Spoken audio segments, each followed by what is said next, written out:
샘터가전 여러분 안녕하십니까? 샘터지기 김덕겸 목사입니다. 우리는 어제까지 13장 레위기 13장을 통해서 악성 피부병 혹은 악성 전염병, 나병의 증상과 진찰 그리고 진단에 대한 말씀을 드렸고요. 오늘은 레위기 14장 1절부터 20절까지고요. 오늘 본문 말씀에서는 그러면 이제 진단 이후에 치료받고 원상으로 회복된 사람들에 대해서 어떻게 정리하고 또 어떻게 처리를 해야 되는가에 대해서 말씀을 하고 있습니다. 격리를 시키고 진찰을 하고 진단을 하는 것도 중요하지만 이 사후 처리도 매우 중요하다는 사실을 본문의 말씀을 통해서 볼 수가 있습니다. 14장 1절부터 5절 가운데서 정결케 되는 규례에 대해서 상세하게 말씀을 하고 있습니다. 격리되었던 사람이 다 나은 이후에 어떻게 정결케 하는 것인가. 1절 여호와께서 모세에게 말씀하여 이르시되 2절 나병 환자가 정결하게 되는 날의 규례는 이러하니 곧 그 사람을 제사장에게로 데려갈 것이요 3절 제사장은 진영에서 나가 진찰할지니 그 환자에게 있던 나병 환부가 나았으면 4절 제사장은 그 정결함을 받을 자를 위하여 명령하여 살아있는 정결한 새 2마리와 백향목과 홍색 실과 우슬초를 가져오게 하고 5절 제사장은 또 명령하여 그 새 하나는 흐르는 물 위의 질그릇 안에서 잡게 하고 정결하게 하는 규례를 분명하게 말씀하고 있습니다. 환부가 나았다고 해서 무작정 집으로 귀가하는 것이 아니라 일단 제사장이 나아가서 환부를 확인한 다음에 그것이 확정되었을 때는 이런 규례를 이런 과정을 통해서 하라는 말씀입니다. 14장 6절에서 9절 말씀도 계속해서 정결케 되는 규례, 어떻게 정결하게 하는 규례를 하나님 앞에 행할 것이냐. 6절 다른 새는 산채로 가져다가 백향목과 홍색 실과 우슬초와 함께 가져다가 흐르는 물 위에 잡은 새의 피를 찍어.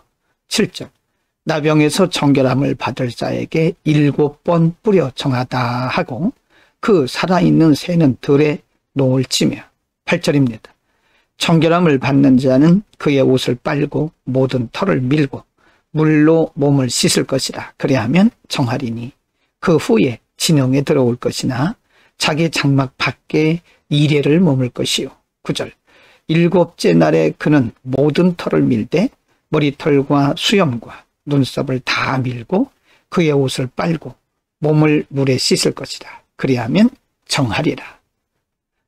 나병에서 나았다고 끝나는 것이 아니라 분명하게 객관적으로 공개적으로 이 사람이 정결하게 되었다고 하는 의식을 함으로써 하나님 앞과 그리고 사람 앞에서 분명한 자기의 존재감 혹은 정체성을 드러내서 떳떳하게 그 공동체 안에서 생활할 수 있게 하라는 그런 명령입니다. 14장 10절부터 13절 가운데서는 이 정결하게 하는 의식에 대해서 말씀을 하면서 거룩한 예식이기 때문에 정결케 하는 의식을 심도 있게 신중하게 그리고 경건하게 행할 것을 말씀합니다. 10절 8째 날에 그는 흠없는 어린 수양 2마리와 1년 된 흠없는 어린 암양 1마리와 또 고운 가루 10분의 3 에바에 기름 섞은 소재물과 기름 1록을 취할 것이요. 11절 정결하게 하는 제사장은 정결함을 받을 자와 그 물건들을 회막문 여호와 앞에 두고 12절 어린 수양 1마리를 가져다가 기름 1록과 아울러 속건제로 드리되 여호와 앞에 흔들어 요제를 삼고 13절입니다.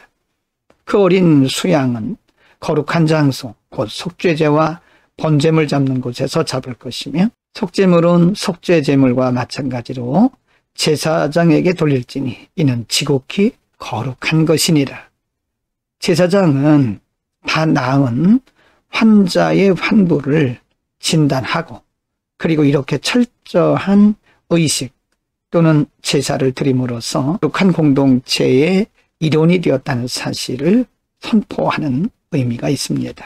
14장 14절부터 20절 끝절 가운데 계속해서 정결케 하는 예식에 대해서 말씀을 하고 있습니다. 14절 제사장은 그 속건제물의 피를 취하여 정결함을 받을 자의 오른쪽 깃뿌리와 오른쪽 엄지손가락과 오른쪽 엄지발가락에 바를 것이요. 15. 제사장은 또 그 한 록의 기름을 취하여 자기 왼쪽 손바닥에 바르고 16절입니다. 오른쪽 손가락으로 왼쪽 손에 기름을 찍어 그 손가락으로 그것을 여호와 앞에 7번 뿌릴 것이요. 17절. 손에 남은 기름은 제사장이 정결함을 받을 자의 오른쪽 깃뿌리와 오른쪽 엄지손가락과 오른쪽 엄지발가락과 곧 속건제물의 피 위에 바를 것이며 18절. 아직도 그 손에 남은 기름은 제사장이 그 정결함을 받은 자의 머리에 바르고 제사장은 여호와 앞에서 그를 위하여 속죄하고 19절. 또 제사장은 속죄제를 드려 그 부정함으로 말미암아 정결함을 받을 자를 위하여 속죄하고 그 후에 번제물을 잡을 것이요. 20절입니다. 제사장은 그 번제와 소제를 제단에 드려 그를 위하여 속죄할 것이라. 그리하면 그가 정결하리라. 나았다가 다시 가정과 공동체로 복귀하는 환자에 대해서 이렇게 철저한 과정과 그리고 의식과 제물을 드림으로써 거듭났다고 하는 그의 존재감, 정체를 공개적으로 만인에게 드러내고 하나님 앞과 사람 앞에서 새로운 삶을 살게 하는 의식이라 볼 수 있겠습니다. 오늘은 악성나병 혹은 악성전염병에 전염되었다가 나은 사람을 어떻게 회복시키고 일상생활에 복귀시키는가 그 과정과 여러 가지 규례들에 대해서 상고를 했습니다. 하나님은 이미 그가 격리되었다가 혹은 악성전염병에 감염되어서 공동체로부터 혹은 가정으로부터 격리되었다가 다시 복귀하는 과정에서 공개적으로 하나님 앞과 사람 앞에서 그를 받아들이게 하심으로써 떳떳하게 가정에서나 그 공동체 안에서 바른 삶을 살아갈 수 있도록 정상적인 삶을 살아갈 수 있도록 이렇게 구체적으로 말씀을 한 거죠. 이것은 신약에 와서 우리를 죄로부터 정결케 하시는 예수 그리스도의 보혈의 의미와 능력을 가르쳐주기도 합니다. 우리는 모두가 다 영적으로 육적으로 병들어 죽었던 사람들이죠. 그러나 예수 그리스도의 보혈을 통해서 우리를 정결케 하시고 우리를 살려주신 겁니다. 그리스도 안에서 새롭게 된 우리들은 이제 새로운 피조물입니다. 새로운 정체성, 새로운 존재감을 가지고 이 세상을 사는 것입니다. 오늘도 그리스도 안에서 정결케 된 하나님의 거룩한 백성으로서 빛으로 소금으로 살아가는 복된 하루가 되기를 축복합니다.